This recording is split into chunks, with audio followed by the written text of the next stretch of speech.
It was 1861, and the Civil War had broken out between the northern states and those in the South. As the war continued, the need for help grew, especially for the wounded soldiers. Many would agree that with the help from the strong woman Clara Barton, our world has changed and many lives have been impacted for the better because of her. Clara Barton took up the responsibility of defending the rights of wounded Union and Confederate soldiers during the Civil War, the effect of which is still seen today.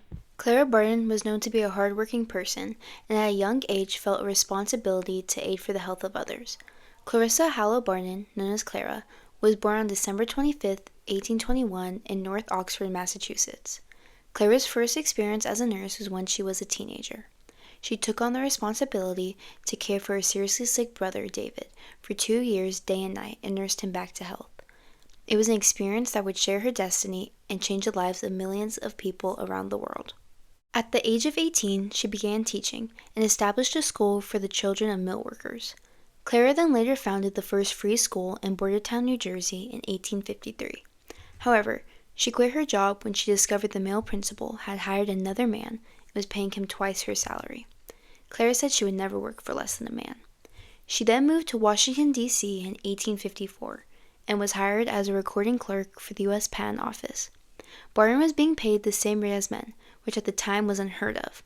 In addition, she's one of the first women to work for the federal government. Unfortunately, her job was then terminated under President James Buchanan's administration. Clara went back to her job in the U.S. Patent Office after Abraham Lincoln was elected in 1860 as a copyist. However, she only worked there for a short amount of time when she felt a certain urge that would change her life forever. In 1861, Clara Barton quit her job and went to go help wounded soldiers. In the beginning of the Civil War, she was still living in Washington.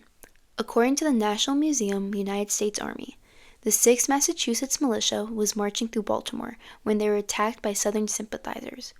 Barton heard that most of the men from 6th who were injured were transported to Washington and were being cared for in the capital. She rushed over to help and created a beautiful bond with the soldiers. Also, she accepted the responsibility to raise funds to purchase supplies for soldiers, even sometimes using her own money. However, while Clara was working in Washington, she felt that she would be a greater help if she was closer to the fighting. In 1862, Barton finally received official permission to transport supplies to battlefields. Before leaving Washington, she wrote a letter saying goodbye to her brother and sister-in-law. After she moved, Clara was there to help at every major battle in Virginia, South Carolina, and Maryland. During this time, it was unusual for women to be caring for soldiers in intimate situations. Clara Barton thought of herself as equal to any man. Most women would never go directly into battle to help wounded soldiers, but Clara wasn't like the rest of them. She states, "I always try to secure the wounded until medical aid and supplies could come up. I could run the risk. It made no difference to anyone if I were shot or taken prisoner." During the Battle of Cedar Mountain in Virginia, the surgeon on duty was shocked to see Clara at the front. He wrote, "I thought that night if heaven ever sent out an angel, she must be one. Her assistance was so timely." Due to Clara Barton's hard-working actions, she was later awarded the title Angel of the Battlefield by Surgeon Dunn. This began her lifelong career of helping others in times of need. As Clara's career path evolved, her passion for women's rights did as well. She became an outspoken supporter of the women's suffrage program and spoke at 5 conventions for this association. She was very good friends with Susan B. Anthony, who spent more than 50 years lobbying for women's rights, particularly the right to vote. The American Red Cross also became an ally of the National Council of Women. This was requested to Clara Barton by May Wright Sewell in a letter. In a J. Franklin Dyer's The Journey of a Civil War Surgeon, he writes harsh commentary about Clara Barton's help during the Civil War. He states in his journal, "I see that Miss Barton, who was at the Lacey House last December, is down at Morris Island. I hope she will stay there or not come here. She plagued me so that I had to get her out of the cookhouse and put my own men in charge." Although Clara Barton received a lot of criticism for being a woman, this didn't stop her from protecting wounded soldiers' rights. The effects after the Civil War left many soldiers dead and missing. With the help from Clara Barton, she was able to help families find their loved ones. At the end of the war, sick Union prisoners had arrived in Annapolis, Maryland to be taken care of. While Clara was working with the survivors, she realized how urgent it was to provide information to families of missing Union soldiers.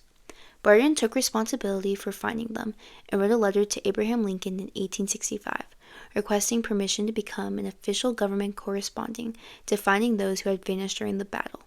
In March of that same year, Clara started the Missing Soldiers Office.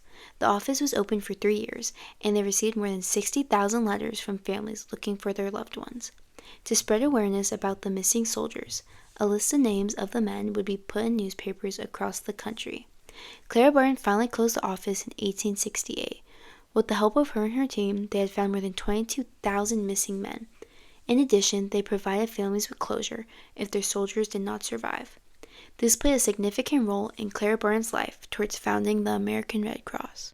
After the Civil War, Clara Barton's health was beginning to fail because she suffered from exhaustion. She decided to travel to Europe for a break. While she was there, she learned about the Red Cross. A war was going on in France when she visited, so she took upon the responsibility and stayed to help for 6 weeks. Clara got to experience working with the Global Red Cross, which provided help to any war victims in need of aid. After years of assisting others and the health of soldiers during tough times, she realized her true career in life. When Barton returned back to Washington, she was so inspired that she urged to open a Red Cross in America. Clara Barton founded the American Red Cross on May 21, 1881. Her next responsibility she decided to take on was to ratify the Geneva Convention laws.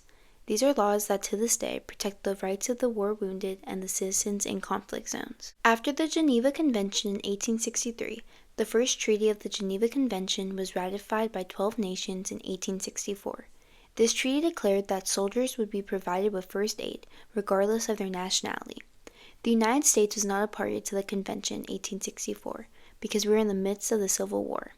Since Clara was the president of the American Red Cross, she was a strong advocate for the United States ratification of the Treaty of the Geneva Convention. She started by meeting with 3 presidents. President Rutherford P. Hayes was afraid that if they were to ratify these laws, they would enter into an alliance with European nations. However, President James Garfield supported the ratification, but was killed before he could endorse the treaty. On March 3, 1882, President Chester A. Arthur signed the treaty, and the Geneva Convention was ratified on March 16, 1882. By doing this, Clara would finally be able to secure human rights and protect the injured for years to come. As a result, the U.S. Congressional Charter eventually recognized the Red Cross services. The American Red Cross's first disaster response was in 1881. A forest fire had burned through about 1 million acres in 24 hours in Michigan. This disaster left thousands homeless, and almost 300 people lost their lives. Clara Barton and her team collected food and supplies for 14,000 people and sent it to Michigan. After this tragedy, it was proven that the American Red Cross could respond to large disasters. They also helped with the Johnstown flood that killed over 2,000 people in 1889. In addition, on June 20, 1898, the American Red Cross assisted the U.S. military for the first time during the Spanish-American War. Unfortunately, Clara Barton died on April 12, 1912, after being the ARC's president for 23 years. However, after her death, the Red Cross managed to carry on her legacy by continuing to help others. In the 20th century, they expanded beyond disaster relief and the military. They began to work towards assisting people while preparing for emergencies. On October 8, 1965, the Red Cross also adopted its 7 fundamental principles: humanity, impartiality, neutrality, independence, voluntary service, unity, and universality. Today, the American Red Cross supplies food, shelter, and solace to those whose lives have tragically been affected by disaster. It distributes international humanitarian aid and supports veterans, military members, and their families. In addition, it supplies about 40% of the nation's blood. On average, about 120 million people outside the United States benefit every year from the Red Cross services. They also respond to about 65,000 disasters per year. The largest disaster they have ever helped with was Hurricane Katrina in 2005. During this event, the Red Cross opened nearly 1,400 evacuation centers in 27 states. In addition, they also set up more than 90 kitchens to serve meals to 68 million people. It is clear that the American Red Cross continues to provide our world with assistance and comfort during difficult times. Clara Barton's love for caring for people led her to generating the idea for an organization which works towards helping others and still stands today. As such, this relates to the topic rights and responsibilities. To this day, Clara Barton's legacy and the American Red Cross continues to have a major impact on many.